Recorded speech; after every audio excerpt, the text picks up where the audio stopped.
Hello friends, welcome to Honey GS academy.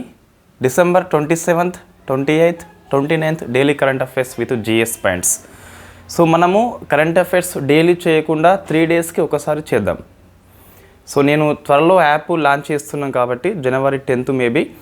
So నేను economy classes చేసుకోవాలి, complete course polity class చేయాలి కాబట్టి 3 డేస్కి ఒకసారి కరెంట్ అఫైర్స్ చేద్దాం. కరెంట్ అఫైర్స్ని నెగ్లిజెన్స్ చేయడం లాంటిది ఏమీ లేదు. కరెంట్ అఫైర్స్ ప్లస్ జిఎస్ కంప్లీట్గా డిస్కస్ చేద్దాం, బట్ 3 డేస్కి ఒకసారి చేద్దాం. సో నెక్స్ట్ క్లాసు 30, 31st కలిపి చేద్దాం. సో డిసెంబర్ మంత్లీ మ్యాగజైన్ అయిపోతుంది. జనవరి 1 నుంచి ప్రతి 3 డేస్కి కరెంట్ అఫైర్స్ అయితే చేద్దాం. రైట్. సో మనం ఫస్ట్ చూస్తే ఇట డే ఆఫ్ ఇంపార్టెన్స్ పెద్దగా లేదండి, సో మనం స్కిప్ చేయవచ్చు. నెక్స్ట్ పాలిటీ ఆర్టికల్స్ వస్తాయి. సో వెరీ ఫేమస్ మనకి అసిస్టెడ్ డయింగ్ అని చెప్పేసి వార్తల్లో వచ్చింది, మీరు పేపర్లో చూసి ఉంటారు. సో అసిస్టెడ్ డయింగ్ అని చెప్పేసి ఇన్ఫ్యాక్ట్ యూకే ఆమోదించింది. సో వెరీ ఫేమస్ అండి, దేశాల పేర్లు అడగొచ్చు, లేదా ఇది వార్తల్లో ఉన్నది కాబట్టి భారతదేశం యొక్క పాయింట్ ఆఫ్ వ్యూలో ఈ అసిస్టెడ్ డయింగ్ అంటే ఏంటని చెప్పేసి సుప్రీంకోర్టు తీర్పుల నేపథ్యంలో చెప్పేసి మనం అధ్యయనం చేయాలి. సో ఫస్ట్ చూస్తే యూకే మొత్తం అయితే ఇక్కడ ఆమోదించలేదు, ఇంగ్లాండ్ అండ్ వేల్స్, సో ఈ 2 కంట్రీస్ మనకైతే ఆమోదించాయని చెప్పేసి గుర్తుపెట్టుకోవాలి. నార్థర్న్ ఐర్లాండ్ను స్కాట్లాండ్ అయితే ఆమోదించలేదు.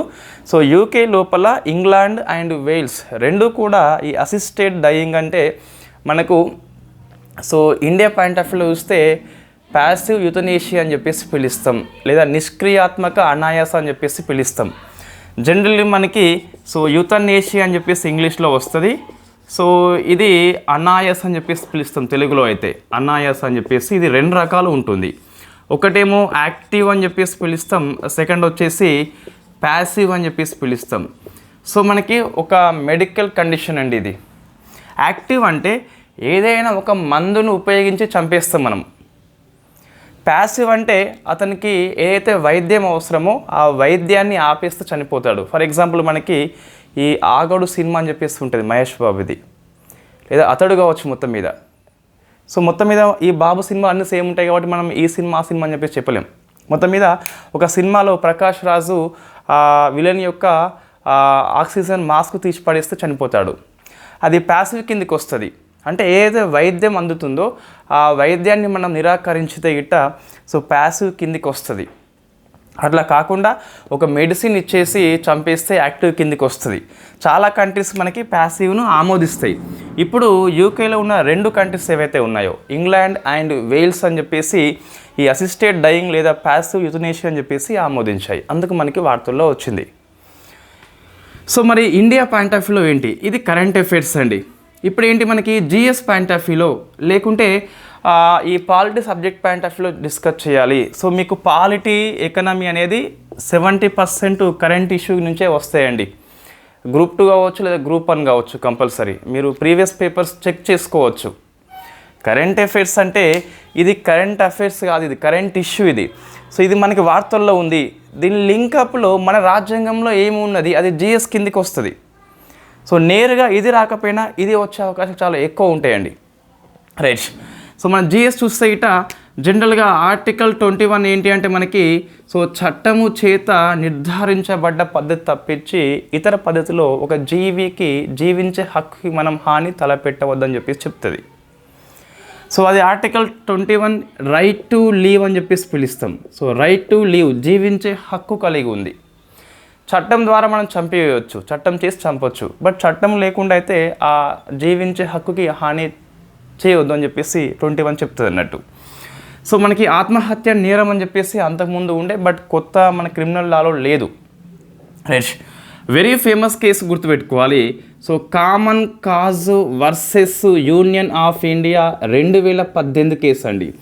సో ఈ ప్యాసివ్ యూథనేషియాని లీగలైజ్ చేయడం జరిగింది supreme court. Common cause versus union of India గుర్తుపెట్టుకోవాలి. ఈ నిష్క్రియాత్మక అనాయాస చట్టం అని చెప్పేసి తొలిసారిగా మనకి అమల్లోకి వస్తుంది.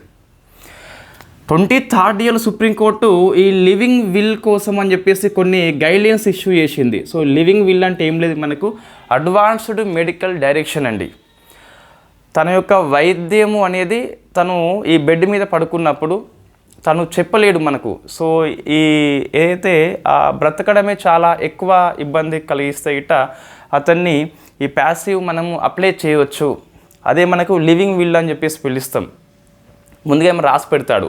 ఇప్పుడు నేను బెడ్ మీద పడుకున్న పక్షంలో, మాట్లాడలేని పక్షం లోపల నాకు వైద్యాన్ని ఆపివేసి నాకు విముక్తి చేయమని చెప్పేసి రాసి పెడతాడు. సో ఆ లివింగ్ విల్ సుప్రీంకోర్టు యొక్క గైడ్లైన్స్ ఆధారంగా అమలు చేసిన ఫస్ట్ రాష్ట్రం ఏంటి?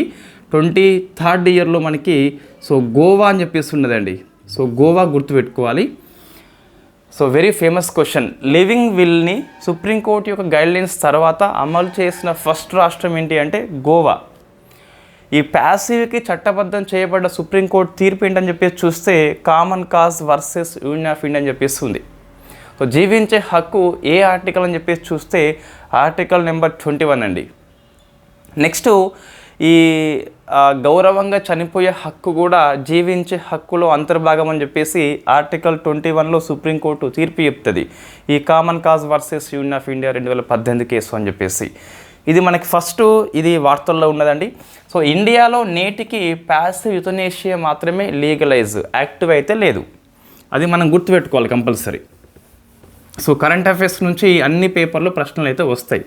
ఇన్ఫ్యాక్ట్ నేను పేరు చెప్పను కానీ ఎవరు నాకు చిన్న వీడియో మన రెగ్యులరు వ్యూవర్ ఫార్వర్డ్ చేసిండు. సో కరెంట్ అఫైర్స్ నుంచి రావని చెప్పేసి. ఎందుకు రావండి? నెంబర్ ఆఫ్ క్వశ్చన్స్ వచ్చినాయి గ్రూప్ 2 లేదా గ్రూప్ 3 లోపల. పాలిటీ అవ్వచ్చు లేదా జిఎస్ ఎకనామిక్ అవ్వచ్చు, చాలా క్వశ్చన్స్ వస్తాయి. ఎప్పుడైనా కరెంట్ అఫైర్స్తో లింకప్ చేసుకోవాలి. మారుతున్న ట్రెండ్, అదే ట్రెండ్ మనం పసిగట్టాలి ఫస్ట్ అయితే. రైట్, నెక్స్ట్ చూస్తే సో ఎకనామీ అప్డేట్స్ అండి. చాలా అప్డేట్స్ వచ్చినాయి ఎకనామీ లోపల. సో ఫస్ట్ మనకి టీ బిల్స్ అని చెప్పేసి చిన్న వార్త, బట్ మనకి సిలబస్లో లేదు, టీజీపీఎస్లో లేదు, ఏపీపీఎస్లో కూడా లేనట్టుగా ఉంది. సో టీ బిల్స్ ద్వారా గవర్నమెంట్ ఎన్ని కోట్లు సేకరణ చేస్తుంది అంటే 3.94 లక్షల కోట్లు సేకరణ చేస్తుంది. సో ఇది మనం జస్ట్ కరెంట్ అఫైర్స్. బట్ ఈ గణాంకాల కంటే టీ బిల్స్ అని చెప్పేసి మనకి ఎక్కడ వస్తుందని చెప్పేసి చూసుకోవాలి. ఇది ఫైనాన్షియల్ మార్కెట్ అని చెప్పేసి యూపీఎస్ సిలబస్లో ఉంటుంది. సో అందులో వస్తుంది ఇది. సరే, ఫస్ట్ ఈ టీ బిల్స్ అనేది ఎవరు జారీ చేస్తారు? కరెంట్ అఫైర్స్ దృష్టి అయితే అవసరం ఉంటుంది. జనరల్గా గవర్నమెంట్ ఆఫ్ ఇండియా తరపున ఆర్బీఐ అనేది ఈ కుబీర్ ప్లాట్ఫామ్, సో గుర్తుపెట్టుకోవాలి, ఈ కుబీర్ ప్లాట్ఫామ్ ద్వారా వీటిని జారీ చేస్తుంది. సో ఎవరి తరపున అంటే గవర్నమెంట్ ఆఫ్ ఇండియా తరపున ఆర్బీఐ అని చెప్పేసి ఈ కుబీర్ ప్లాట్ఫామ్ ద్వారా జారీ చేస్తుంది. రైట్, అయితే స్టేట్ గవర్నమెంట్కి ఈ టీ బిల్స్ జారీ చేసే అధికారం లేదు. G6లో ఒక భాగమే టీ బిల్స్. సో జనరల్గా మనకి 91 డేస్ ఉంటుంది టీ బిల్స్ యొక్క కాల పరిమితి, 182 ఉంటుంది, 364 ఉంటుంది. 364 కంటే ఎక్కువ ఉన్నట్లయితే మనకి టీ బిల్స్ని కాస్త మనము గవర్నమెంట్ సెక్స్ అని చెప్పేసి పిలుస్తాం. సో ఈ 1 year కంటే ఎక్కువ కాలం ఉంటుంది కదా, సో వాటిని స్టేట్ గవర్నమెంట్ లేదా గవర్నమెంట్ ఆఫ్ ఇండియా రెండు జారీ చేయవచ్చు. ఓన్లీ టీ బిల్స్ మాత్రము సో 91 డేస్ ఏదైతే ఉందో, 182 ఏదైతే ఉందో, 364 ఏదైతే ఉందో, ఇది కేవలము సెంట్రల్ గవర్నమెంట్కి మాత్రమే అథారిటీ ఉంటుంది, స్టేట్ గవర్నమెంట్కి అథారిటీ ఉండదని చెప్పేసి గుర్తుపెట్టుకోవాలి. జనరల్గా ఈ టీ బిల్స్ అంటే ఏంటిదంటే, సో సంథింగ్ ఒక లాదాని అనే వ్యక్తి సో మన గవర్నమెంట్ ఆఫ్ ఇండియాకి సో డబ్బులు ఇస్తే గవర్నమెంట్ ఆఫ్ ఇండియా తరపున మనకు ఆర్బీఐ వచ్చేసి సో ఈ టీ బిల్స్ జారీ చేస్తుంది. సో టీ బిల్స్ జారీ చేస్తుంది, అది మనకి టీ బిల్స్ అని చెప్పేసి పిలుస్తాం. ఓపెన్ మార్కెట్ ప్లాట్ఫామ్లో ఇన్ఫ్యాక్ట్ G6 కొనుగోలు లేదా అమ్మకము ప్రక్రియలో భాగంగా టీ బిల్స్ ద్వారా కొన్ని రుణాలు తీసుకుంటుంది గవర్నమెంట్ ఆఫ్ ఇండియా. మళ్ళీ గుర్తుపెట్టుకోవాలి, టీ బిల్స్కి స్టేట్ గవర్నమెంట్కి ఎటువంటి అథారిటీ లేదు. 1 year కంటే మించిన G6 మీద మాత్రమే స్టేట్ గవర్నమెంట్కి అథారిటీ ఉంటుంది.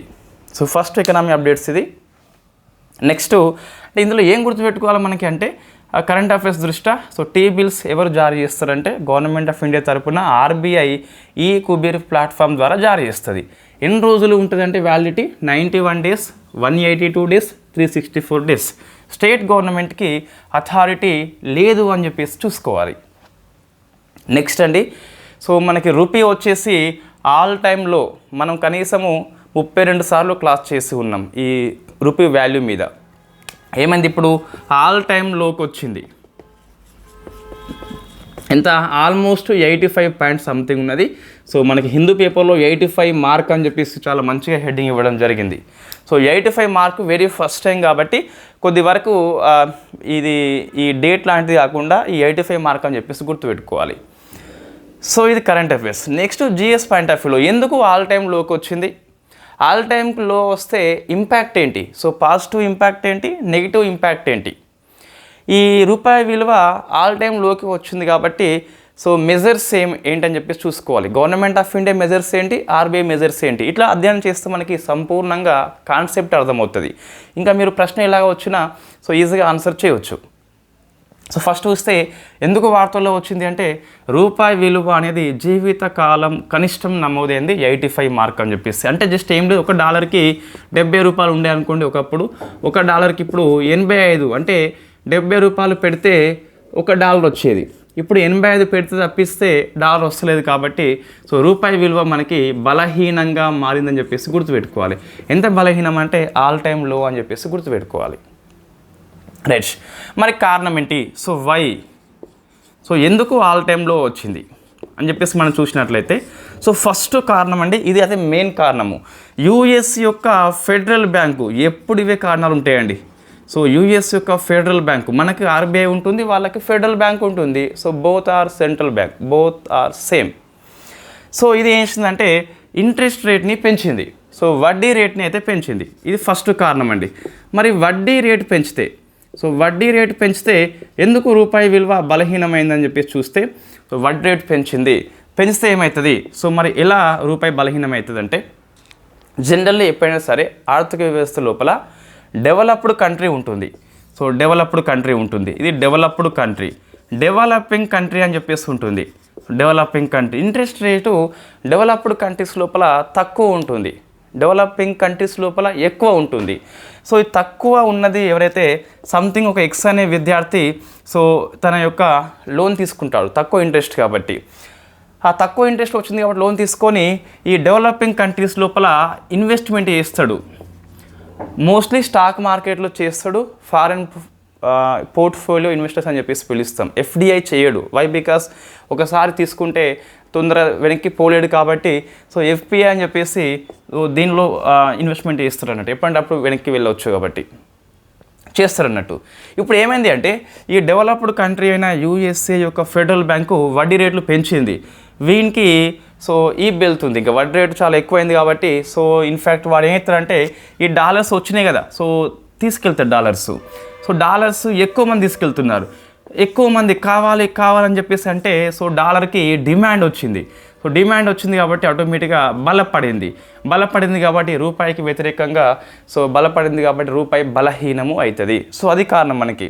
సో ఎఫ్పిఐలో డాలర్స్ విక్రయిస్తున్నారు, సో డాలర్స్ అనేది తీసుకెళ్తున్నారు వాళ్ళు, డాలర్స్ అనేది సో వెనక్కి తీసుకెళ్తున్నారు కాబట్టి సో రూపాయి అనేది బలహీనం అయిపోయి 85కి వెళ్ళిపోయింది. ఇది ఫస్ట్ కారణం అండి. సెకండ్ కారణం ఏంటని చెప్పి చూస్తే చమురు ధరలు మనకి పెరిగినాయి.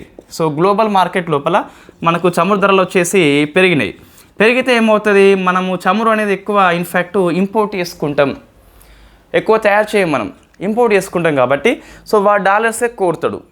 ఈ ధరలు ఎక్కువైనాయి, డాలర్కి మళ్ళీ డిమాండ్ వచ్చింది. సో కాబట్టి మన దిగుమతుల బిల్లు కూడా పెరిగిపోయింది. సో చమురు ధరలు పెరిగినాయి కాబట్టి మూడో కారణము దిగుమతుల బిల్లు పెరిగిపోయింది. సో దిగుమతులు భారం అయిపోయినాయి. సో ఆటోమేటిక్గా మనకి ఇన్ఫ్యాక్ట్ ఇది వాణిజ్య లోటు కూడా పెరిగిపోయింది. సో వాణిజ్య లోటు పెరిగిపోయింది కాబట్టి ఇన్ని కారణాల ఫలితంగా రూపాయి విలువ అయితే బలహీనం అయిపోయి డాలర్తో కంపేర్ చేస్తే 85 మార్క్కి వెళ్ళిపోయింది. సో ఆల్ టైమ్ లో అని చెప్పేసి పిలుస్తామన్నట్టు. సో మరి ఇప్పుడు ఇన్ని కారణాల వల్ల రూపాయి బలహీనమైంది కదా, ఇప్పుడు ఇంపాక్ట్ ఎలా ఉంటుంది. సో ఫస్ట్ పాజిటివ్ తీసుకోవాలండి. సో పాజిటివ్ తీసుకోవాలి. ఈ పాజిటివ్ లోపల ఏముంటుంది అంటే సో రూపాయి విలువ 85కి వస్తే ఎవరికి లాభం వస్తుందండి అంటే ఎవరైతే డాలర్లు గ్రహిస్తారో వాళ్ళకి లాభం వస్తుంది. డాలర్లు ఎవరు గ్రహిస్తారు, ఫస్ట్ ఎక్స్పోర్టర్స్ ఎవరైతే ఉన్నారో అంటే ఎవరైతే ఎగుమతి చేస్తారో వాళ్ళకి డాలర్స్ వస్తాయి. ఇంతకుముందు డాలర్ని మనము విక్రయిస్తే 70 వచ్చి ఇప్పుడు 85 వస్తున్నాయి. ఇప్పుడు మనం యూట్యూబ్ క్లాసెస్ చేస్తున్నాం, అందులో డాలర్ వస్తాయి. ఇంతకుముందు 70 వచ్చేది ఇప్పుడు 85 వస్తుంది. సెకండ్ చూస్తే రెమిటెన్సెస్. మీకు తెలుసు రెమిటెన్సెస్ మీన్స్ అంటే మన ఎన్ఆర్ఎస్ డబ్బులు పంపుతారు. సో దుబాయ్లో ఉన్న భర్త భార్య డబ్బులు పంపితే ఇంత ₹70 వచ్చేది, చిన్న చీర కొనుక్కునేది. 85 వస్తున్నాయి, పెద్ద చీర కొనుక్కుంటుంది. సో ఇన్ఫ్యాక్ట్ అట్లా అంటే రెమిటెన్సెస్ వల్ల కూడా వాళ్ళకి ఉపయోగం ఉంటుంది. ఈ డాలర్స్ విలువ కనుక బలంగా అయితే, రూపాయి బలహీనం అయితే అంతే అండి. డాలర్స్ ఎవరికి వస్తాయో వాళ్ళైతే లాభం అవుతారు. మరి నెగిటివ్ ఏంటి? సో నెగిటివ్ ఇంపాక్ట్ ఏంటని చెప్పేసి చూస్తే ఫస్ట్ ఇంపాక్ట్ ఇంపోర్టర్స్ మీద పడుతుంది. చమురు దిగుమతి చేసుకుంటాం, బంగారం దిగుమతి చేసుకుంటాం.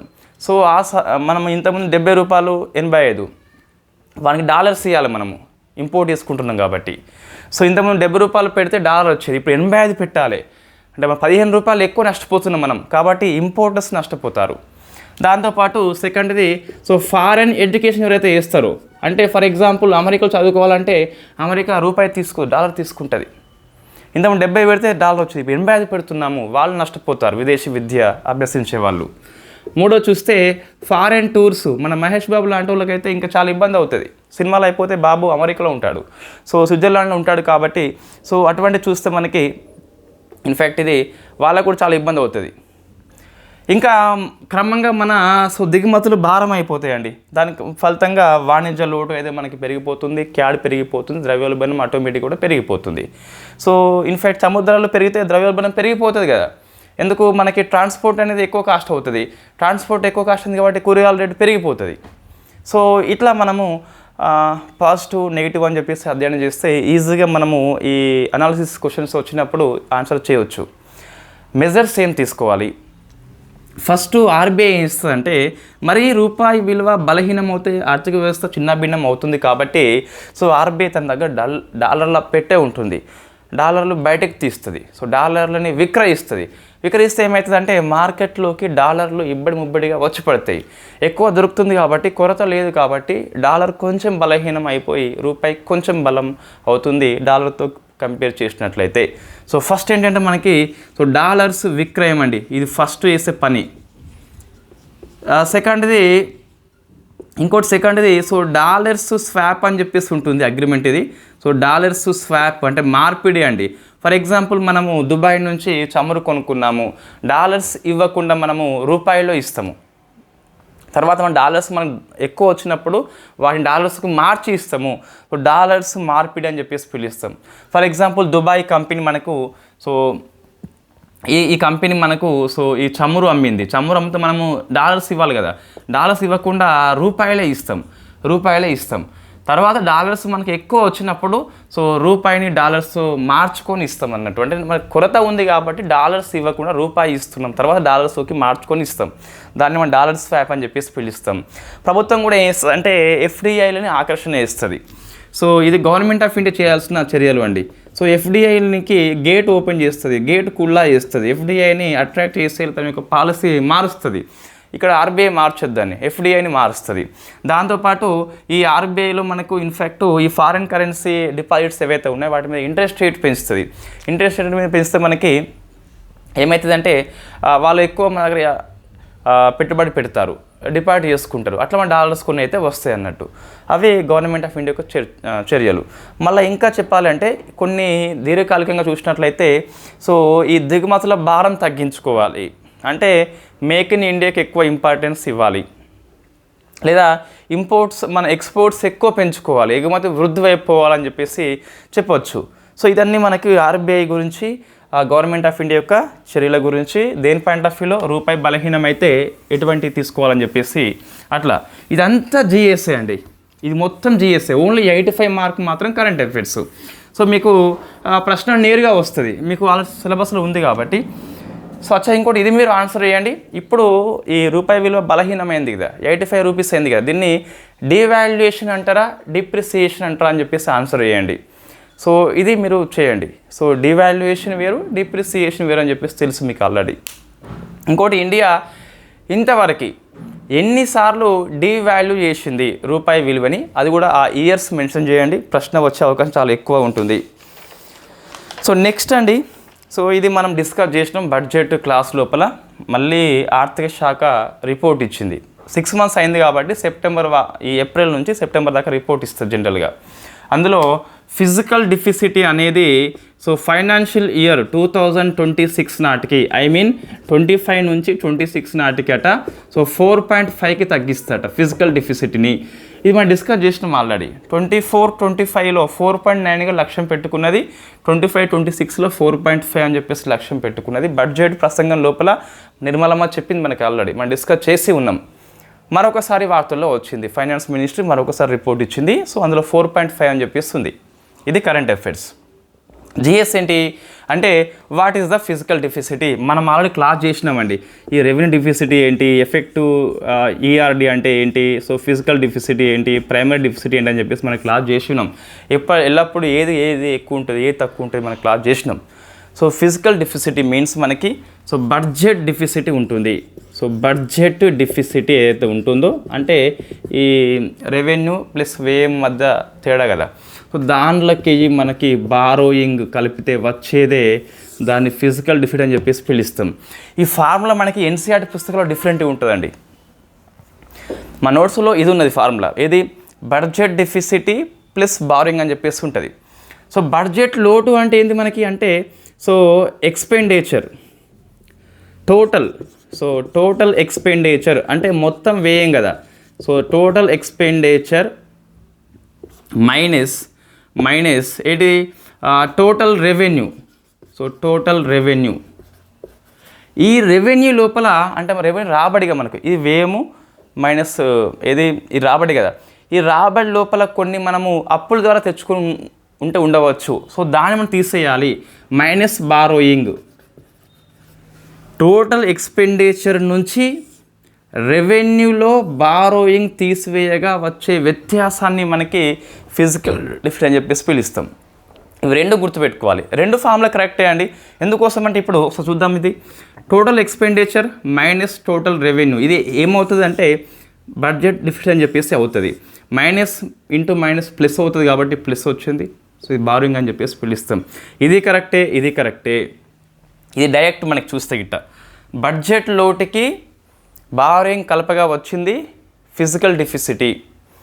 లేకుంటే మొత్తం వ్యయం నుంచి రాబడి లోపల బారోయింగ్ తీసివేయగా వచ్చిన దాని నుంచి వ్యత్యాసం చేస్తే వచ్చిందే ఫిజికల్ డెఫిసిటీ అండి. ఈ ఎక్స్పెండిచర్ ప్లస్ రెవెన్యూ తేడా ఏంటి, డెఫిసిట్ బడ్జెట్ది. మైనస్ ప్లస్ అవుతుంది. ఇది కరెక్టే, ఇది కరెక్టే. బట్ రెండు మనం నేర్చుకోవాలి. ఎగ్జామ్ హాల్లో అంత త్వరగా ఆలోచన రాదు కాబట్టి ముందే తెలుసుకుంటే మంచిది. జనరల్గా మన అప్పులు అని చెప్పేసి చెప్పొచ్చండి. ఇది క్రమంగా మనము 4.5కి తగ్గిస్తామట ఆర్థిక శాఖ నివేదిక చెప్పింది. నెక్స్ట్ 6 months అయింది కాబట్టి ఎఫ్డిఐ రిపోర్ట్ కూడా వచ్చింది. సో అందులో చూస్తే మనకి 6 మాసాలకే వచ్చింది, ఏప్రిల్ నుంచి సెప్టెంబర్ వరకు అని చెప్పేసి. So first rank goes to Maharashtra అండి. అంటే ఎఫ్డిఐ అనేది ఎక్కువ ఏ రాష్ట్రానికి వచ్చింది అంటే సో మహారాష్ట్ర, సెకండ్ వచ్చేసి గుజరాత్, సో థర్డ్ వచ్చేసి కర్ణాటక, సో 6th వచ్చేసి తెలంగాణ అండి. బట్ అంత ఇంపార్టెన్స్ ఇవ్వకండి, 6 months రిపోర్ట్ కాబట్టి పెద్దగా అవసరం ఏమీ లేదు. నెక్స్ట్ వెరీ ఫేమస్ అండి. సో రిపోర్ట్ ఇది మనకు household consumption expenditure survey అని చెప్పేసి గృహ వినియోగ వ్యయ నివేదిక అని చెప్పేసి వచ్చింది. So household consumption expenditure survey 2023-24 ఇది ఆగస్టు నుంచి జూలై వరకు. సో వార్షిక నివేదిక ministry of statistics programme implementation వాళ్ళ కింద పనిచేసే ఎన్ఎస్ఓ సంస్థ ఇస్తుంది. సో నేషనల్ స్టాటిస్టికల్ ఆఫీస్ అని చెప్పేసి ఎవ్రీ ఇయర్ ఇస్తుంది వార్షిక నివేదిక. కాబట్టి ఈ రిపోర్ట్ వచ్చింది మనకు కంపల్సరీ బై హార్ట్ చేయాల్సిందే. ఒక ప్రశ్న వస్తుంది ఏపీపీఎస్సీ వాళ్ళకి, తెలంగాణ వాళ్ళకి కూడా ప్రశ్న వస్తుంది. ఎగ్జామ్ మన గ్రూప్ 2 మళ్ళీ మేబీ ఒక అంచనా ప్రకారం చూస్తే ఏప్రిల్ మార్చి నాటికి గ్రూప్ 2 రిజల్ట్ వస్తుంది అని చెప్పేసి మనం అనుకుందాం. 3 months అయితే మనకు గ్యాప్ ఉంటుంది. మరి హీన పక్షంలో అంటే సో మే, జూన్, జూలై, ఆగస్టు అట్లా నోటిఫికేషన్ పడ్డా కూడా సో అక్టోబర్ లేదా నవంబర్లో ఎగ్జామ్ ఉండొచ్చు. మనకి ఒక అంచనా ప్రకారం చెప్తున్నాం మనం. ఇక ముందే ఉండొచ్చు, ఎంత ముందున్నా కూడా సెప్టెంబర్ కంటే ముందు అయితే ఉండదు. సో సెప్టెంబర్ నుంచి ఎప్పుడైనా ఎగ్జామ్స్ ఉండవచ్చు. కాబట్టి మనకు ఇది వచ్చిన రిపోర్టు డిసెంబర్ లాస్ట్, జనవరి వేసుకోండి. సో పెద్దగా మళ్ళీ రిపోర్ట్ వచ్చే అవకాశాలు చాలా లేవు. కాబట్టి ఇదే రిపోర్ట్ మనం అధ్యయనం చేయాలి కంపల్సరీ. సో గృహ వినియోగ నివేదిక ఇది మనకు జనరల్గా మంత్లీ పర్ క్యాపిటా ఎక్స్పెండిచర్ అని చెప్పేసి పిలుస్తాం. ఒక నెల సమయంలో ఒక గృహము ఈ ఫుడ్ విషయంలో నాన్ ఫుడ్ విషయంలో ఎలా వ్యయం చేస్తుందని చెప్పేసి ఈ రిపోర్ట్ చెప్తుంది. So monthly per capita expenditure అంటే వ్యయం అనేది ఫుడ్కి నాన్ ఫుడ్ కేటగిరీకి ఎంత ఇస్తుంది, రూరల్లో ఎంత ఇస్తుంది, అర్బన్లో ఎంత ఇస్తుంది, వ్యత్యాసం ఎంత ఉంది, తగ్గుతుందా పెరుగుతుందా, ఏ రాష్ట్రంలో ఎక్కువ ఉన్నది ఏ రాష్ట్రంలో తక్కువ ఉందని చెప్పేసి అట్లా ప్రశ్నలు మనకు వస్తున్నాయి. కాబట్టి వెరీ ఫేమస్ రిపోర్ట్ ఎకనామీ లోపల. ఏంటి మనం చూసినట్లయితే సో ఫస్ట్ రూరల్లో ఎంత ఖర్చు చేస్తున్నారు, అర్బన్లో ఎంత ఖర్చు చేస్తున్నారు, దేంట్లో మంత్లీ పర్ క్యాపిటా ఎక్స్పెండిచర్ అంటే ఒక హౌస్ హోల్డ్ ఒక గృహం ఏదైతే ఉందో ఎంత వినియోగం చేస్తుంది ఖర్చు మీద చూస్తే మనకి. సో రూరల్లో మనకి చూస్తే గిట్ట 4122 వేస్తుందండి. గతంతో పోలిస్తే 9% పెరిగింది. సో గతంలో మనకి 3773 అని చెప్పేసి ఉండే 3773 అని చెప్పేసి ఉండే బట్ ఇప్పుడు మనకి 4122 అయింది కాబట్టి 9% పెరిగింది. నెక్స్ట్ అర్బన్లో చూస్తే ఇట్ట 6996 అని చెప్పేసి ఉన్నది, ఇది కూడా పెరిగింది. లాస్ట్లో 6459 అని చెప్పేసి ఉండే. సో ఇవి రెండు గుర్తుపెట్టుకోవాలి. లాస్ట్ ఇయర్ రిపోర్ట్ అవసరం లేకపోయినా ఇది గుర్తుపెట్టుకోవాలి.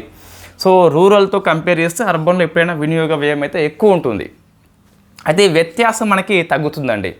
సో ఇంతకుముందు మనకు 71.2% ఉండే. నేను చెప్పేది ఈ వ్యయం విషయంలో గ్రామీణ పట్టణాల మధ్య వ్యత్యాసం 71.2% ఉండే కదా.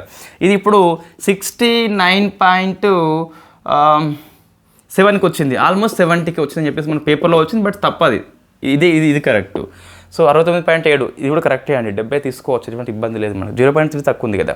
సో కాబట్టి మనం ఏం గుర్తుపెట్టుకోవాలంటే రూరల్తో పోలిస్తే అర్బన్లో వినియోగ వ్యయం ఎక్కువ ఉంది. ఈ స్టేట్మెంట్ కరెక్టే. ఎక్కువ ఉన్నప్పటికీ క్రమంగా ఈ వ్యయం విషయంలో గ్రామీణ పట్టణ ప్రాంతం లోపల వ్యత్యాసం క్రమంగా ఏమవుతుంది, తగ్గుతుంది. ఎలా చెప్తున్నామంటే 71.2 కాస్త 69.7కి తగ్గిపోయింది. ఇది మనం బైహార్ట్ చేయాల్సిందే. మనకు మేఘాలయ రాష్ట్రం లోపల ఈ వ్యత్యాసం చాలా ఎక్కువ ఉన్నదండి. అంటే పట్టణ ప్రాంతము గ్రామీణ ప్రాంతం మధ్యలో వ్యత్యాసం చాలా ఎక్కువ ఉన్న రాష్ట్రం ఏంటని చెప్పేసి చూస్తే మేఘాలయ, సెకండ్ వచ్చేసి జార్ఖండ్ అండి. నేను చెప్పేది వ్యత్యాసం పరంగా ఎక్కువగా. సో వ్యత్యాసము పరంగా ఎక్కువ చూస్తే first rank goes to Meghalaya అని చెప్పేసి ఉన్నది, second rank goes to Jharkhand అని చెప్పేసి ఉన్నది, third rank goes to Chhattisgarh అని చెప్పేసి ఉన్నది. ఇది వ్యత్యాసం పరంగా అంటే ఇక్కడ చాలా ఎక్కువ ఉన్నది మనకి differences between the rural and అర్బన్తో కంపేర్ చేస్తే. ఇంకా అయిపోలే, ఇంకా ఉంది. ఈ 4122 ఉంది కదా, దీంట్లో ఫుడ్ విషయంలో ఎంత, నాన్ ఫుడ్ విషయంలో ఎంత, గణాంకాలు అవసరం లేదు, శాతాలు గుర్తుపెట్టుకోవాలి. గణాంకాలు నోట్స్లో ఉన్నాయి కానీ ఇది చెప్పేది ఈ 4122 లోపల ఫుడ్ కేటగిరీ లోపల మనము 47% ఖర్చు చేస్తున్నాము. సో నాన్ ఫుడ్ కేటగిరీ లోపల 53 అండి. పట్టణ ప్రాంతంలో చూస్తే ఫుడ్ కేటగిరీ లోపల 40%, నాన్ ఫుడ్ కేటగిరీ లోపల 60%. అంటే మొత్తం 100 రూపాయలు ఖర్చు చేస్తే సో ఫుడ్కు 47, నాన్ ఫుడ్కి 53 ఉన్నాయి. సో మనకి ఇంతకుముందు లాస్ట్ ఇయర్ రిపోర్ట్లో మనం డిస్కస్ చేసి ఉన్నాము. నాన్ ఫుడ్ విషయంలో రూరల్ ప్రాంతం లోపల తొలిసారిగా 50% మార్క్ని టచ్ చేసింది లాస్ట్ ఇయర్ సర్వే 22-23 సర్వే. ఇప్పుడు మరింతగా పెరిగిపోయింది. సో రూరల్ అండ్ అర్బన్లో ఫుడ్తో కంపేర్ చేస్తే నాన్ ఫుడ్కే ఎక్కువ మనము ఖర్చు చేస్తున్నామట. ఈ గణాంకాలు గుర్తుపెట్టుకోవాలి. 47, 53 అని చెప్పేసి 40, 60 అని చెప్పేసి. నెక్స్ట్ ఇది ఇప్పుడు రూరల్ పరంగా ఎక్కువ రాష్ట్రం ఏంటి, అర్బన్ పరంగా ఏంటి, తెలంగాణ, ఏపీ వాళ్ళది ప్లేస్ ఎంత మనం గుర్తుపెట్టుకోవాలి. నేను చెప్పేది సో ఫస్ట్ హైయెస్ట్ స్టేట్స్ అండి, హైయెస్ట్ స్టేటు. సో మనకి రాష్ట్రాల పరంగా చెప్తున్నా. సో ఇక్కడ చూస్తే ఏంటి, సో రూరల్ పరంగా అర్బన్ పరంగా రెండు కూడా మనకు కంప్లీట్గా సిక్కిమే ఉన్నదండి. సో రూరల్కి అర్బన్కి సిక్కిమే ఉంది. నెక్స్ట్ లోయెస్ట్ చూస్తే అది కూడా సో రూరల్ పరంగా అర్బన్ పరంగా మనకు సో ఛత్తీస్గఢ్ ఉన్నదండి. అంటే ఏంటి, ఇప్పుడు గ్రామీణ పట్టణ వ్యయంలో ఎక్కువ సిక్కిం ఉంది, తక్కువ ఛత్తీస్గఢ్ ఉంది. రూరల్లో అర్బన్లో ఇక్కడ ఎటువంటి మార్పు లేదు. మీకు గణాంకాలు కావాలంటే అక్కడ సిక్కిం ఎంత అని చెప్పిస్తున్నది నోట్స్లో ఉంటే మంత్లీ మ్యాగజైన్లో వస్తే చూసుకోండి. బట్ అంతగా ఇన్ని ఆస్పిరెంట్స్ గుర్తుండేయండి. ఎస్ నోట్స్లో ఉండొచ్చు కాక మనం ఆస్పిరెంట్గా ఇన్ని గణాంకాలు ఇవైతే మినిమం అవసరము. ఇంకా సిక్కింలో రూరల్ ఎంత, అర్బన్లో ఎంత అట్లా అంటే మళ్ళీ యూటీ కూడా ఉంటాయి. సో యూటీలో మనకి హైయెస్ట్ చూస్తే సో చండీగఢ్ అండి. చండీగఢ్ మనకి సో రూరల్లో అదే, అర్బన్లో కూడా అదే. బట్ లోయెస్ట్ మనకి డిఫరెంట్ వచ్చినాయండి. రూరల్లో చూస్తే మనకి దాద్రా నగర్ హవేలీ లోయెస్ట్ ఉన్నది. అదే అర్బన్లో చూస్తే జమ్మూ కాశ్మీర్ ఎక్కువ ఉన్నది. సో ఇప్పుడు ఏమంటున్నా అంటే హైయెస్ట్ పరంగా రూరల్ అండ్ అర్బన్లో చండీగఢ్ ఉన్నట్లయితే లోయెస్ట్ పరంగా గ్రామీణ ప్రాంతం లోపల దాద్రా నగర్ హవేలీ, డామన్, డయ్యూ ఉంటే పట్టణ ప్రాంతం లోపల జమ్మూ కాశ్మీర్ అని చెప్పేసి లోయెస్ట్ వ్యయం చేస్తున్నారు వాళ్ళు. ఇవన్నీ మనం కంపల్సరీ గుర్తుపెట్టుకోవాలి. తెలంగాణ పాయింట్ ఆఫ్ వ్యూ చూసినట్లయితే ఇంకోటి ఇక్కడ ఒక మన విశ్లేషణ అవసరం అండి. వ్యత్యాసం తగ్గుతుంది అంటే సో గ్రామీణ ప్రాంతం లోపల వినియోగ వ్యయం అనేది క్రమంగా ఊపందుకుంటుంది. ఈ వాక్యం మనకి సో పేపర్లో వచ్చింది కాబట్టి బాగా గుర్తుపెట్టుకోవాలి. తగ్గుతుంది కాబట్టి గ్రామీణ ప్రాంతం లోపల వ్యయం అనేది పెరుగుతుంది క్రమంగా అని బాగా గుర్తుపెట్టుకోవాలి. రైట్.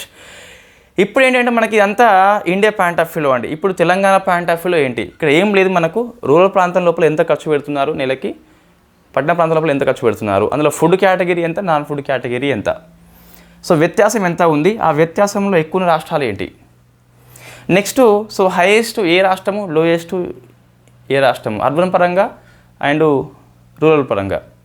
సేమ్ యూటీకి అప్లై చేస్తే మనం ఇక్కడ కొన్ని డిఫరెంట్ ఉంది. లోయెస్ట్ లోపల చూస్తే సో అర్బన్లో జమ్మూ కాశ్మీర్ ఉంటే రూరల్లో మాత్రం దాద్రా నగర్ హవేలీ, డామన్, డియూ అని చెప్పేసి ఉన్నది. నెక్స్ట్ ఏంటి అంటే తెలంగాణ విషయంలో ఎంత ఖర్చు పెడుతున్నారు, తెలంగాణ యొక్క ప్లేస్ ఎంత. అదే నెక్స్ట్ ఏపీ విషయంలో చూస్తే ఎంత అని చెప్పేసి చూసుకోవాలి. తెలంగాణ లోపల మనకి సో రూరల్లో 5435 ఉంటే సో అర్బన్ లోపల మనకు 8978 అని చెప్పేస్తున్నది. ఇదేమో 11th ప్లేస్ అండి, ఇదేమో 5th ప్లేసు. గ్రామీణ ప్రాంతం యొక్క వ్యయం విషయంలో తెలంగాణ ప్లేస్ 11లో ఉంది, అర్బన్ విషయంలో 5th ర్యాంక్లో ఉంది. సో మనం ఏపీ చూస్తే గిట్ట సో వ్యత్యాసం చూస్తే ఎంత ఉంది అంటే 60% ఉన్నదండి.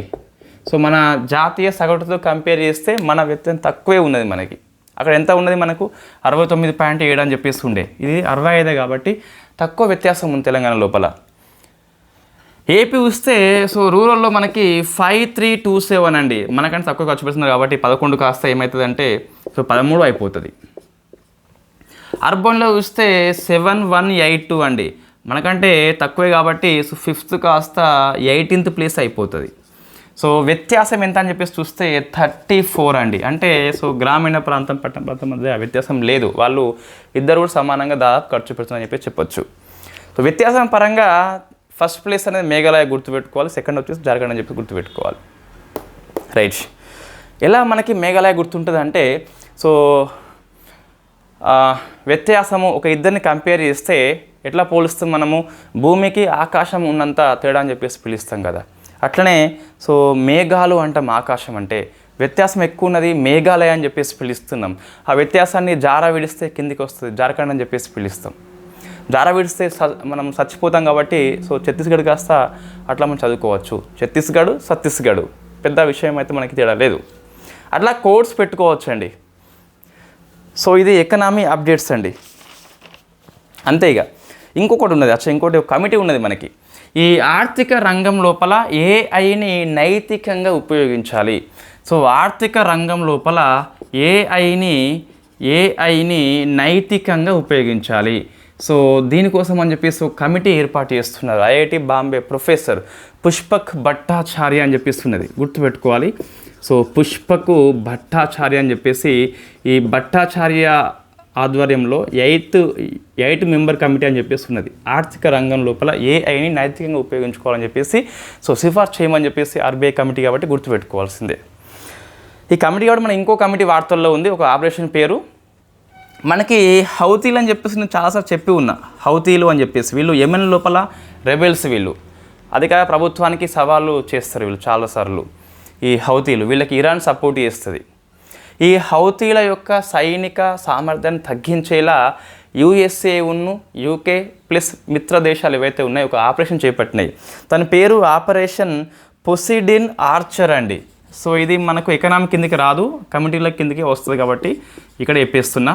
సో పొసైడన్ ఆర్చర్ అని చెప్పేసి ఉన్నది. ఏంటిది అంటే సో ఈ హౌతీల యొక్క సైనిక సామర్థ్యం తగ్గించేలా యూకే, యూఎస్ఏ ప్లస్ కంట్రీస్ ఏవైతే ఉన్నాయో ఆ కంట్రీస్ అన్ని కలిపి ఈ ఆపరేషన్ కండక్ట్ చేస్తున్నాయి హౌతీలకి వ్యతిరేకంగా. వీళ్ళు ఏమన్లో ఉన్న రెబల్స్ అని చెప్పేసి పిలుస్తాం. ఇది ఎకనామీ అప్డేట్స్ అండి. సో మన ఎకనామీ కోర్స్ని జనవరి 10th నేను యాప్ లాంచ్ చేస్తే జనవరి 17 నుంచి స్టార్ట్ చేస్తే 3 monthsలో మనం కోర్సు కంప్లీట్గా ఇండియా ఎకనామీ 50 marks, సెక్షన్ 3 50 marksని పూర్తి చేసుకుంటాం. సో నోట్స్తో సహా సో ఫుల్ కోర్స్ కాబట్టి మనం మెల్లిగా ప్రతి క్లాసు 90 నిమిషాలు మాత్రమే ఉంటుంది. సో లేదా గంట వరకు ప్లాన్ చేద్దాం. సో అంతకంటే ఎక్కువ నిమిషం అంటూ ఉండదు. సో మనకి యూట్యూబ్ లాగా అట్లా ఈ క్లాసులను అయిపోవాలి అట్లా ఏం లేదు. సో లాంగ్ టర్మ్ ప్లాన్ కాబట్టి మెల్లిమెల్లిగా చెప్పుకుంటూ వెళ్ళిపోవచ్చు. నెక్స్ట్ డిఫెన్స్ మనకి. సో స్పేస్లో డిసెంబర్ 30న రేపు మనకి PSLV C-60 అని చెప్పేసి ప్రయోగిస్తున్నాం. ఇప్పుడు మనకి వార్తల్లో లేదు. మొన్న పేపర్లో వచ్చింది, బట్ మనం దాన్ని డిస్కస్ చేయలేదు. ఎందుకంటే అది మనకు పూర్తిగా దాన్ని ప్రయోగించని ఇస్రో వెబ్సైట్లో సమాచారం ఇస్తారు, దాన్ని మనం రాస్తే సరిపోతుంది. నెక్స్ట్ సూర్యకిరణ్ అని చెప్పేసి డిఫెన్స్లో ఆర్టికల్లో ఉంది. సో 31st నుంచి దీన్ని స్టార్ట్ చేస్తున్నాం. సో నేపాల్కును ఈ ఇండియా ఆర్మీకి మధ్య జరిగే ద్వైపాక్షిక విన్యాసం పేరండి. సో ఈసారి నేపాల్ హోస్ట్ చేస్తుంది. ఎక్కడ అంటే సల్జాండ్ అనే ప్రాంతం లోపల హోస్ట్ చేస్తుంది. సల్జాండ్ అని చెప్పేసి పిలుస్తాం, సల్జాండి. సో మనకి ఇది మన కోడ్ చెప్పినాం ఆల్రెడీ. నేపాల్ అంటే హిమాలయ రాజ్యం కాబట్టి ఈ హిమాలయాల మాటన సూర్యుడు రైజింగ్ అవుతున్నాడు అని చెప్పేసి సో సూర్యకిరణం అని చెప్పేసి అట్లా మనం గుర్తుపెట్టుకోవచ్చు. నేపాల్ ప్లస్ ఇండియా అని చెప్పేసి ఇండియా తరపున గోర్ఖా రైఫిల్స్ అని చెప్పేసి వెళ్తున్నారు. నెక్స్ట్ అండి ఇది APPS వాళ్ళకి వెరీ ఫేమస్, సైన్స్ అండ్ టెక్నాలజీలో వస్తుంది. సైబర్ క్రైమ్ విషయంలో సో దాని యొక్క నియంత్రణ కోసం అని చెప్పేసి UNO తొలిసారిగా ఒక ఒప్పందాన్ని ఆమోదించిందండి. సో సైబర్ క్రైమ్ కన్వెన్షన్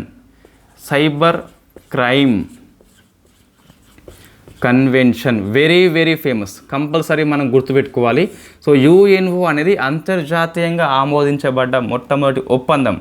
దేనికి అగనిస్ట్గా? Cyber క్రైమ్కి అగనిస్ట్గా 193 countries ఆమోదించినాయి. ఇది కూడా గుర్తుపెట్టుకోవాలి.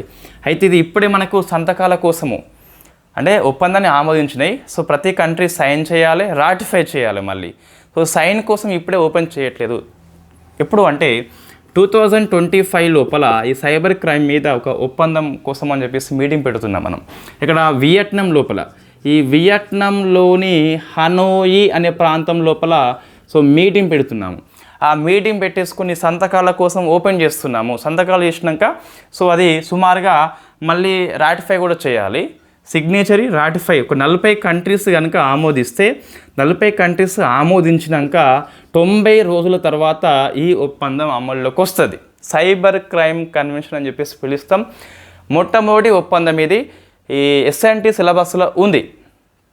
సో కాబట్టి ఇంకోటి APPS వాళ్ళ తెలుగు అకాడమీ ఏదైతే ఉందో ఎకనామీ అండ్ సొసైటీ ఉంది, అవి TGPS వాళ్ళు కూడా కొనుక్కోవాలి కంపల్సరీ. సో మన రిఫరెన్స్ పుస్తకంలో ఇంకో పుస్తకం యాడ్ అవుతుంది. ఇది తెలుగు సంస్కృత అకాడమీ, AP వాళ్ళ తెలుగు అకాడమీ ఉంది కదా, దాని యొక్క ఎకనామీ పుస్తకం చాలా బాగుంది. ఒక like that class room notes మాదిరిగా ఉంటుంది. అది మనది అది కంటెంట్ సేమే, బట్ కొంచెం మంచిగా ఉంది మనతో కంపేర్ చేస్తే. అక్కడ కొంచెం మ్యాటర్ ఎక్కువ ఉంది, మంచిగా ఉంది. రైట్. నెక్స్ట్ ఇంకొకటి ఇది ఫస్ట్దండి. సెకండ్ది షాక్ సిరంజీ అని చెప్పేసి ఉన్నది. సో షాక్ సిరంజీ ఇది IIT బాంబే యొక్క ఆవిష్కరణ. సో IIT ఇది పెద్దగా APPS వాళ్ళకి ఏం అవసరం లేదు. సో IIT బాంబే యొక్క ఆవిష్కరణ ఏంటిదంటే మనకు కొంతమంది సూది అంటే భయం అవుతుంది. వాడు సూది వేయంగా ఏడవడు, సూది వేయకముందు ఏడుస్తాడు, వేసేటప్పుడు సైలెంట్గా ఉంటాడు. అటువంటి వాళ్ళ కోసం అని చెప్పేసి అల్ట్రాసోనిక్ సౌండ్ ఉపయోగించి ఆ సూది భయం లేకుండా సిరంజిని ఇస్తున్నారట. అది IIT బాంబే యొక్క రూపకర్త. ఇది గుర్తుపెట్టుకోవాలి. సో మూడవ అప్డేట్ ఏంటంటే ఈ all India council of technical education అని చెప్పేసి ఉంటుంది ఒక సంస్థ, సాంకేతిక విద్య లోపల బెస్ట్ ఇన్స్టిట్యూషన్. ఇది 2025 ఇయర్ని AI ఇయర్గా, కృత్రిమ మేధా ఇయర్గా ప్రకటించింది. కాబట్టి సో మనం గుర్తుపెట్టుకోవాలి. నెక్స్ట్ అండి తర్వాత ఎన్విరాన్మెంట్ ఇష్యూస్ అండి, పర్యావరణ అంశాలని చెప్పేసి ఒక 2 మనకి వార్తల్లో వచ్చినాయి. ఒకటి AP వాళ్ళదే మనకి వార్తల్లో ఉన్నది. సో దాని పేరు చూస్తే కోరింగా వైల్డ్ లైఫ్ శాంక్చురీ అండి. సో ఇది ఏపీలో ఉన్నది, బట్ డిస్టిక్ పేరు మరి ఒకసారి ఏపీ వాళ్ళు ఎవరైనా చూస్తే తప్పిపోయి ఒకసారి మీరు ఆన్సర్ చేయండి. ఇది కాకినాడ కావచ్చు, నేను పూర్తిగా చెక్ చేయలేదు, పేపర్లో ఏమి ఇస్తుందో చెప్తున్నాను. సో ఒకవేళ ఇది ఏమైనా వేరుంటే ఒకసారి మీరు చూడండి. నేను కంపల్సరీ మంత్లీ మ్యాగజైన్లో ప్రూఫ్ రీడింగ్ చేసి పంపుతాను కాబట్టి అప్పుడు చూసి నేను పంపిస్తాను. సో ఫస్ట్ అయితే ఏపీ అని చెప్పేసి గుర్తుపెట్టుకోవాలి. ఇది ఎందుకు వార్తల్లో వచ్చింది కోరింగ వన్యప్రాణుల అరణ్యము అంటే, ఇక్కడ సో ఫిషింగ్ క్యాట్ కోసం అని చెప్పేసి భారతదేశంలో మొట్టమొదటి ప్రాజెక్ట్ని మన భూపేంద్ర యాదవ్ గారు ఓపెన్ చేసిండ్రు. సో మన పర్యావరణ మంత్రి ఉన్నాడుగా, అటవీ శాఖ.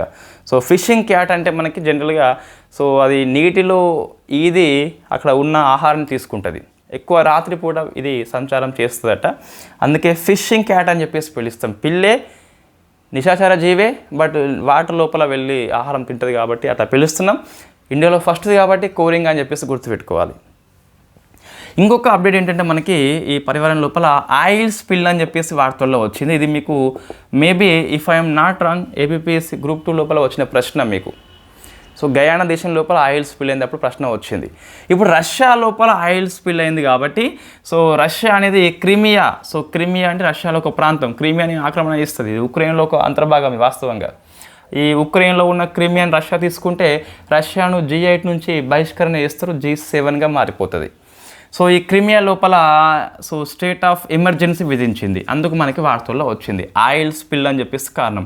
ఏంటి ఆయిల్ స్పిల్ అంటే ఏం లేదు, చమురు మనకి స్ప్రెడ్ అవుతుంది ఎక్కువ. మనకి ఈ ఆయిల్ ట్యాంకర్స్ ఏవైతే ఉన్నాయో రవాణా చేసేటప్పుడు ఒక లీకేజ్ ఏర్పడి చమురు అనేది చిందిపోయి మొత్తం మనకి సముద్ర కాలుష్యం లాంటిది ఏర్పడుతుంది.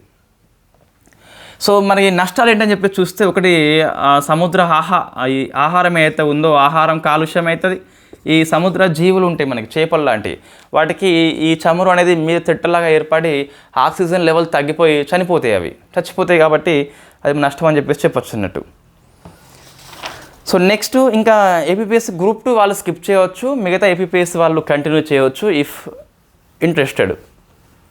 నెక్స్ట్ చూస్తే మనకి జాగ్రఫీ ఆర్టికల్ వార్తల్లో ఉంది. ప్రపంచంలోనే అతిపెద్ద జల విద్యుత్ కేంద్రాన్ని చైనా ప్రారంభిస్తుంది అట. ఈ ఎక్కడ మనకు ఈ బ్రహ్మపుత్ర రివర్ మీద, టిబెట్లో ఉంటుంది కదా, అది ఇంకా మనకు పూర్తిగా ఏం రాలేదు. దాన్ని టిబెట్ లోపల బ్రహ్మపుత్రని యార్లంగ్ జగ్పో అని చెప్పేసి పిలుస్తాం, దాని మీద నిర్మిస్తుంది. ప్రపంచంలో అతిపెద్ద హైడ్రో పవర్ ప్రాజెక్ట్ అట. సో ఇది మనకి వార్తల్లో ఉన్న geography article. Next government policy అండి. ఇది యూపీ ప్రభుత్వము అటల్ యువ మహాకుంభ అని చెప్పేసి మన రక్షణ శాఖ మంత్రి రాజ్నాథ్ సింగ్ను యోగి మన యూపీ సీఎం ఇద్దరు కూడా ఈ మన వాజ్పేయి పుట్టి 100 ఏళ్ళు అవుతుంది ఈ 25 నాటికి. సో 100 ఏళ్ళు అయింది కాబట్టి ఈ అటల్ యువ మహాకుంభ అని చెప్పేసి అక్కడ ఒక జాతరలాగా ఏర్పాటు చేయడం జరిగింది. పెద్దగా ఇదంతా అవసరం లేదులేండి. నెక్స్ట్ అవార్డ్స్ అండి. సో December 26 మనకి వీర్ బాల్ దివస్ అని చెప్పేసి పిలుస్తాం. సో మన సిక్కుల 10వ గురువు గురు గోవింద్ సింగ్ అని చెప్పేసి ఉంటాడు. 4 కుమారుల్లో 2 very famous, Fateh Singh and Zorawar Singh అని చెప్పేసి. వాళ్ళని అప్పటి మొఘల్ చక్రవర్తి ఔరంగజేబ్ అని చెప్పేసి ఉంటాడు. వాడు వీళ్ళు మత మార్పిడి కోసం అని చెప్పేసి బలవంతం చేస్తే మతం మార్చుకోరు, ప్రాణాలు విడిస్తారు అన్నట్టు. సో దాన్ని గుర్తుగా మన పిఎం మోడీ గారు వీర్ బాల్ దివస్ అని చెప్పేసి జరుపుకుంటున్నాం మనము. ఆ రోజున ప్రధానమంత్రి రాష్ట్రీయ బాల్ పురస్కార్ అని చెప్పేసి ఇస్తారన్నట్టు. ఈసారి 17 మందికి వచ్చింది, 7 బాయ్స్ 10 గర్ల్స్. తెలంగాణ వాళ్ళు లేరు. ఏపీ వాళ్ళు చూస్తే ఇట మనకు సో ఏపీ వాళ్ళు ఉన్నారు. సో జెస్సీ రాజ్ అండి. సో ఈయన స్కేటింగ్ విషయంలో వచ్చింది. సో జెస్సీ రాజు మన పిఐబి న్యూస్ లోపల 17 నేమ్స్ ఇచ్చారు. సో మనది ఏముందండి, 17 నేమ్స్ రాయవచ్చు, 1 2 3 4 అని చెప్పేసి రాయవచ్చు మొత్తం టేబుల్లో. సో ఇట్లా ఏది వ్యక్తి పేరు, రాష్ట్రము, విభాగం ఏంటని చెప్పేసి రాయొచ్చు. సో ప్రశ్న వస్తే నా పేజీలో ఈ ప్రశ్న అని చెప్పేసి క్లెయిమ్ చేసుకోవచ్చు. ఎవరికి ఫాయిదా, ఎవరికి ఉపయోగం, దీనివల్ల ఎవరికి ఉపయోగం? 17 ఆస్పిరెంట్ గుర్తుపెట్టుకుంటాడా? సరే ఒకరోజు మనం గుర్తుపెట్టుకున్నాం, బై హార్ట్ ఇష్టం అనుకోండి, ఎవరో మెప్పు కోసం అని చెప్పేసి నాకు గుర్తున్నాయని చెప్పుకోవడానికి అని చెప్పేసి 2nd day 3rd day 4th day అయిపోయింది, 17 ఏం గుర్తుంటాయి? ఒక్కళ్ళు ఇందులో మన జెస్సిరాది కూడా గుర్తుంటే చెప్పలేము, అది కూడా చెప్పలేము. కాబట్టి ఇటువంటి పెద్దగా పట్టించుకోవద్దండి. నోట్స్లో ఉన్నప్పటికీ కూడా పట్టించుకోవద్దు. మన ఏపీ సరిపోతుంది, తెలంగాణ వాళ్ళు ఉన్నారా? లేరు. కాబట్టి ఒకటి ఎనఫ్. మొన్న ఈ సాహిత్య అకాడమీ అవార్డు వచ్చినాయి 21 లాంగ్వేజ్ లోపల. ఇంకా 3 లాంగ్వేజ్లో ఇయ్యలే, 24లో ఇవ్వాలి, 21 ఇచ్చారు. సో మనము ఏపీ చదివాను ఒకటి, మిగతా చదవలేదు. బట్ మనకి వెబ్సైట్ లోపల అన్నీ ఉంటాయి. 21 ఉంటాయి. ఆ భాష ఎవడు, ఈ భాషలో ఏ వ్యక్తి, నెక్స్ట్ ఆ పుస్తకం ఏంటి, ఆ పుస్తకం కథల సంపుట, వ్యాస సంకలనమా, ఇంకేమైనా సంపద, అవన్నీ గుర్తుపెట్టుకోవడం సాధ్యం కాదు. అది మైండ్లో పెట్టుకోవాలి. నెక్స్ట్ నియామకాలండి. గట్టిగా మాట్లాడితే సో గ్రూప్ 1 ప్రిలిమ్స్ లాంటి వాళ్ళు ఎవరైనా గ్రూప్ 1 మెయిన్స్ పాయింట్ ఆఫ్ వ్యూలో రాస్తే ప్రిలిమ్సే కాబట్టి ఈ అవార్డ్స్ నియామకాలు ఇవన్నీ స్కిప్ చేయవచ్చు. ప్రిలిమ్స్ ఈజ్ క్వాలిఫై అవుతారు సబ్జెక్ట్స్ కరెంట్ అఫేర్స్ చదివినా కూడా. బట్ గ్రూప్ 2 లాంటి ఎగ్జామ్లో ప్రతి మార్క్ విలువైంది కాబట్టి ఒకసారి చూసుకోవాలి. నెక్స్ట్ నియామకాలండి. సో తెలుగు వ్యక్తి, అందులో ఏపీ, సో శ్రీనివాసరావు అని చెప్పేసి మనకి ఎన్టీఆర్ డిస్టిక్ శ్రీనివాసరావు అని చెప్పేసి మన వార్తల్లో ఉన్నాడు. ఇతను సో జాతీయ వ్యవసాయ పరిశోధన నిర్వహణ సంస్థ NARM అని చెప్పేసి పిలుస్తాం, మన హైదరాబాద్లో ఉంటుంది. డైరెక్టర్ జనరల్గా ఎన్నికైన తెలుగు వ్యక్తి కాబట్టి సో శ్రీనివాసరావు ఫోకస్ చేయండి, ఎన్టీఆర్ డిస్టిక్. నెక్స్ట్ మన్మోహన్ సింగ్ మనకి అన్ఫార్చునేట్లీ చనిపోయాడు. సో వయసు భారం అయింది కాబట్టి సో నేను నోట్స్లో 2 పేపర్స్ కేటాయించిన ఆయన కోసము. ఒక పేపర్ అయితే అయిపోయింది. సో ఒకసారి చూసుకోండి, మనకు తెలుసు ఆల్రెడీ. ఇతను ఏ రోజు ప్రత్యక్ష ఎన్నికల్లో గెలుపొందని ఏకైక ప్రధానమంత్రి. మిగతా ప్రధానులు ఏదో ఒక రకంగా మనకి ఎన్నికల్లో ఎన్నిక కావడం జరిగింది ప్రత్యక్ష ఎన్నికల లోపల. సో ఇతను మాత్రం ఎన్నిక కాలేదు. మనకి 1991 నుంచి రాజ్యసభ లోపలనే ఉన్నాడు. అస్సాం నుంచి, తర్వాత రాజస్థాన్ నుంచి. మొన్న రాజస్థాన్ నుంచి ఎన్నికైనప్పుడు సోనియా గాంధీ అస్సాం నుంచి పోయింది, రాజస్థాన్ నుంచి ఈయన పోయాడు. సో ఆ టైంలో సోనియా గాంధీ అని చెప్పేసి మళ్ళీ రాజ్యసభకి ఎంపిక కావడం జరిగింది. సో అస్సాం, రాజస్థాన్ నుంచి రాజ్యసభకి ఎన్నికైన వ్యక్తి మన్మోహన్ సింగ్ కాబట్టి లోక్సభకి ఎప్పుడు పోటీ చేయలేదు, ఎప్పుడు గెలుపొందలేదు. ఇతను 13th prime minister of India. So 2 times పనిచేసిండట. ఆ 2 times టైంలో ప్రెసిడెంట్స్ ఎవరంటే Abdul Kalam, Pratibha Patil, Pranab Mukherjee. So 4th longest serving PM Nehru, Indira, Modi తర్వాత. First Sikh PM, second PM reelected, first time full term పనిచేసి తిరిగి ఎన్నికైన సెకండ్ వ్యక్తి మన ఎవరు, నెహ్రూ తర్వాత మన మన్మోహన్ సింగ్ గారు. Next 10th leader of the opposition in Rajya Sabha, 22nd union minister of the finance 91 నుంచి 96. మన PVPM ఉన్నప్పుడు అప్పుడే లిబరల్ ఈ రీఫార్మ్స్ వస్తాయి, ఎకనామిక్ రీఫార్మ్స్ అని చెప్పేసి, లైసెన్స్ రాని చెప్పేసి రద్దు అవుతుంది. తర్వాత ఇంకా చాలా చట్టాలు చేస్తారు ఇతను. జాతీయ గ్రామీణ ఉపాధి హామీ స్కీమ్ అని చెప్పేసి RTI అని చెప్పేసి వచ్చింది అప్పుడే. చాలా స్కీమ్స్ వస్తాయి ఇన్ని ప్లేస్లో. ఇంకా 15th governor of the RBI 82 నుంచి 85 టైంలో. పద్మ విభూషణ్ వచ్చింది, అత్యుత్తమ పార్లమెంటరీ అవార్డు వచ్చింది, అడమ్ స్మిత్ ప్రైజ్ వచ్చింది, రైట్స్ బహుమతి వచ్చింది. నెక్స్ట్ వ్యాట్ పన్ను వచ్చింది ఈ టైంలోనే. సో RTA వచ్చింది. ఇవన్నీ వచ్చినాయండి, ఒకసారి చూసిన సరిపోతుంది. ఇండో-US పవర్ ఒప్పందం అని చెప్పేసి వచ్చింది. ఈ పుస్తకం వెరీ ఫేమస్ పుస్తకం మన్మోహన్ సింగ్ది. ఇండియా ఎక్స్పోర్ట్స్ ట్రెండ్స్ అని చెప్పేసి ఒక పుస్తకం ఉంది, ఈయన రాసిన పుస్తకం. ఈయన మీద మరొక పుస్తకం ఉన్నది, యాక్సిడెంటల్ ప్రైమ్ మినిస్టర్ అని చెప్పేసి సంజయ్ బార్ రాసిన పుస్తకము. సో ఇవి మన్మోహన్ సింగ్ కాలంలో. దీన్ని మనం కొంచెం చేంజ్ చేస్తాము. ఎట్లా అంటే సో ఈయన PM ఉన్నప్పుడు సాంఘిక కార్యక్రమాలు ఏంటి, ఆర్థికంగా ఏమున్నాయి అని చెప్పేసి అట్లా డివైడ్ చేసి రాద్దాం. నెక్స్ట్ ప్లేసెస్ అని చూస్తే ఇట మృత్యు కూప్ అని చెప్పేసి ఒక బావి పేరండి ఇది. సో మృత్యు కూప్ అని చెప్పేసి బావి ఎప్పుడు పాడుపడ్డదట. ఈ బావిని UP లోపల సంబల్ ప్రాంతం లోపల తిరిగి పునరుద్ధరణ చేయడం జరిగింది. కాబట్టి మనం UP అని చెప్పేసి ఆ బావి పేరు గుర్తుపెట్టుకోవాలి. తెలంగాణ చూస్తే గిట్ట PV నరసింహారావు స్మారక పురస్కారము కాలేజీకి వచ్చింది. మన దేశీయ పర్యాటకం అని చెప్పేసి రిపోర్ట్ వచ్చింది. అందులో చూస్తే ఎక్కువ మందిని ఆకర్షణ చేసే డిస్టిక్ పేరు ములుగు అండి. వై బికాజ్ మనకి సమ్మక్క సారక్క జాతర కారణంగా. Second rank goes to Sircilla district, third rank goes to Hyderabad +3 అంటే మేడ్చల్, రంగారెడ్డి, వికారాబాద్ కలుపుకొని థర్డ్ ప్లేస్ అయితే మనకి హైదరాబాద్కి అయితే వచ్చింది. So first rank goes to Mulugu tourism purpose, why because due to ఈ సమ్మక్క సారక్క జాతర అని చెప్పేసి మేడారం జాతర. OU ఆర్ట్స్ కాలేజ్కి ట్రేడ్ మార్క్ గుర్తింపు వచ్చింది. ఇండియాలో ట్రేడ్ మార్క్ గుర్తింపు పొందిన థర్డ్ బిల్డింగ్. ఇంతకుముందు చూస్తే మనకి తాజ్మహల్ హోటల్, దాంతోపాటు సెకండ్ వచ్చేసి స్టాక్ ఎక్స్చేంజ్ భవన్ అని చెప్పేస్తుంది. ఇది ఈరోజు కరెంట్ అఫైర్స్ అండి. ఆల్మోస్ట్ అన్ని కరెంట్ అఫైర్స్ ముఖ్యమైనవే. ముఖ్యంగా APPS వాళ్ళు ఎవరైతే ఉన్నారో, నేను APPS అంటున్నా చెప్పి TGPSకి అవసరం లేదని చెప్పేసి కాదు, వాళ్ళ దగ్గరలో ఎగ్జామ్ ఉండడం వాళ్ళ మనం మెన్షన్ చేస్తున్నాం అంతే. సో పాలిటీలో ఉన్న ఈ అసిస్టెడ్ డయింగ్ చట్టము UK ఏవైతే 2 దేశాలు ఉన్నాయో, ఇంగ్లాండ్ అండ్ వేల్స్ అని చెప్పేసి గుర్తుపెట్టుకోవాలి. ఎకనామీ లోపల రూపాయి విలువ 85కి డాలర్తో కంపేర్ చేస్తే పెరిగిపోయింది. సో అది ఒక్కటి చూసుకోవాలి. రూపాయి బలహీనమైన డాలర్ బలపడింది. నెక్స్ట్ ఈ హౌస్ కన్జంప్షన్ ఎక్స్పెండిచర్ సర్వే అవుతున్న 23-24 రిపోర్టు అనేది. సో గ్రామీణ ప్రాంతంలో వ్యయం ఎంత 4122 అని చెప్పేసి, 6996 పట్టణ ప్రాంతంలో అని చెప్పేసి, అందులో ఫుడ్కి నాన్ ఫుడ్కి 47+53, రూరల్లో అయితే అర్బన్లో 40+60 అని చెప్పేసి. నెక్స్ట్ చూస్తే గిట్ట ఆ వ్యత్యాసం ఏమైనా తగ్గిందంటే తగ్గింది. 71.2 ఉంటే 69.7కి వచ్చింది. ఈ వ్యత్యాసం ఎక్కువ ఉన్నది మనకి మేఘాలయ, జార్ఖండ్ అని చెప్పేసి పిలుస్తాం.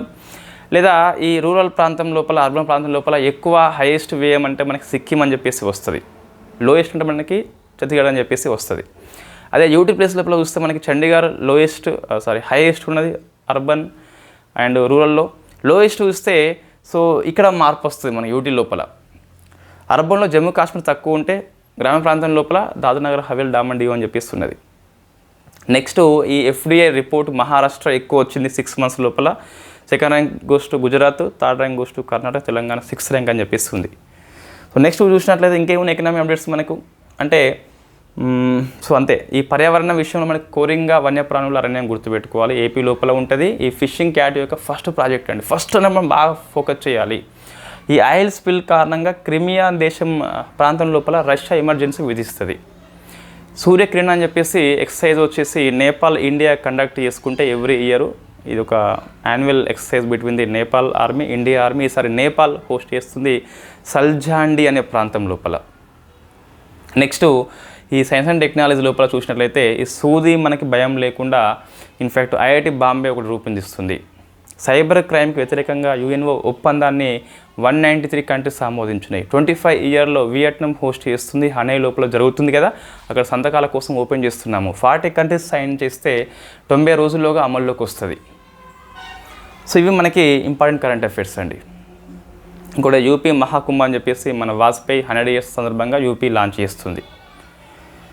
అవార్డ్స్ రాష్ట్రీయ బాల పురస్కారం అని చెప్పేసి ఆ ఏపీ అబ్బాయిది పేరు గుర్తుపెట్టుకోవాలి. స్కేటింగ్ లోపల వచ్చింది. జెస్సీ అని చెప్పేసి ఉంది కదా, అదే అండి. సో ఇది current affairs. Thank you very much.